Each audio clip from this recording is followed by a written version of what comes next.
जबलपुर शहर में आरटीओ के खिलाफ युवा कांग्रेस के द्वारा आर्थिक अन्वेषण ब्यूरो को ज्ञापन दिया गया है। ज्ञापन देने के वक्त युवा कांग्रेस के विजय रजक ने बताया कि आरटीओ में मनमाना भ्रष्टाचार पिछले कई सालों से व्याप्त है और इसकी संपूर्ण जानकारी जबलपुर आरटीओ जितेंद्र रघुवंशी को भी है। इसके बावजूद भी यह भ्रष्टाचार दिन दुगनी और रात चौगुनी तरक्की कर रहा है। इसके पहले आरटीओ पद पर पदस्थ संतोष पाल भी भ्रष्टाचार में लिप्त पाए गए थे, जिस पर आर्थिक अन्वेषण ब्यूरो के द्वारा उनकी बेनामी संपत्ति उजागर कर कार्रवाई की गई थी। अभी वर्तमान में पिछले हफ्ते भोपाल आरटीओ में पदस्थ एक सिपाही के पास इतनी बेनामी संपत्ति जब्त हुई है जिसकी हम कल्पना भी नहीं कर सकते। जबलपुर आरटीओ में प्रतिदिन 5 से 10 लाख रुपए की रिश्वत ली जाती है और यह पैसे कर्मचारी से बाबू और बाबू के माध्यम से आरटीओ जितेंद्र रघुवंशी तक पहुंचते हैं, जिसमें सभी अपना अपना हिस्सा काट कर आगे पहुंचा देते हैं। यह लंबी समय से पदस्थ बाबुओं और कार्यालय में व्याप्त भ्रष्टाचार के जिम्मेदार जबलपुर आरटीओ जितेंद्र रघुवंशी की संपूर्ण संपत्ति की जांच की मांग जबलपुर युवक कांग्रेस ने आर्थिक अन्वेषण ब्यूरो अधीक्षक से की है।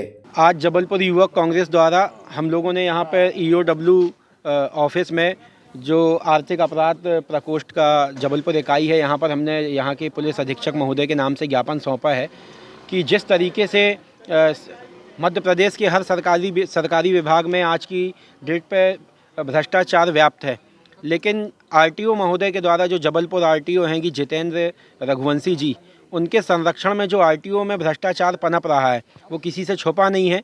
रोज़ जबलपुर के कम से कम 400 से 500 नागरिक वहाँ ठगे जाते हैं। हर चीज़ का वहाँ पे 3 गुना रेट वहाँ के दलालों के द्वारा फिक्स किया गया है और जब इसकी जानकारी वहाँ के जानकारों से प्राप्त हुई या हम लोगों ने अपने सूत्रों से पता चला तो ये पता चला कि आरटीओ महोदय बिना रिश्वत लिए किसी भी कागज़ पर साइन नहीं करते हैं। और अभी 2 दिवस पहले जिस तरीके से भोपाल में एक छोटे से सिपाही आरटीओ कार्यालय में पदस्थ एक छोटे से सिपाही के यहाँ लगभग 40 करोड़ की संपत्ति अवैध संपत्ति जो प्राप्त हुई है, वहाँ पर उससे ये अनुमान लगाया जा सकता है कि जब सिपाहियों के ये हाल हैं तो अधिकारियों के क्या हाल होंगे। जबलपुर शहर के आरटीओ में भी 10-10, 15-15 साल से बाबू एक ही स्थान पर पदस्थ हैं। क्या कारण है कि इनके ट्रांसफ़र नहीं किए जा रहे हैं या ऐसा कौन सा लाभ शासन को या सत्ताधारी पक्ष के नेताओं को पहुँचा रहे हैं जो इन पर आँच नहीं आ पा रही है। इसकी जाँच होनी चाहिए।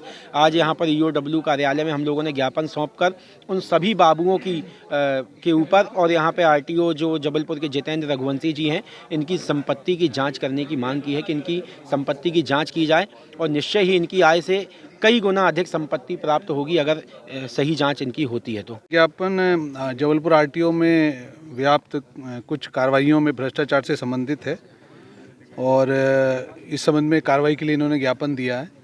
ईओडब्ल्यू में इसका एक प्रोसेस है कार्रवाई करने का। जो भी शिकायत या जो भी ज्ञापन हमारे पास आता है उसको हम पहले ऊपर अधिकारियों को भेजते हैं, फिर उसमें वो इसमें निर्णय लेते हैं कि क्या क्या बिंदु इसमें हम डिसाइड करेंगे जांच के और वो जांच किस प्रकार होगी।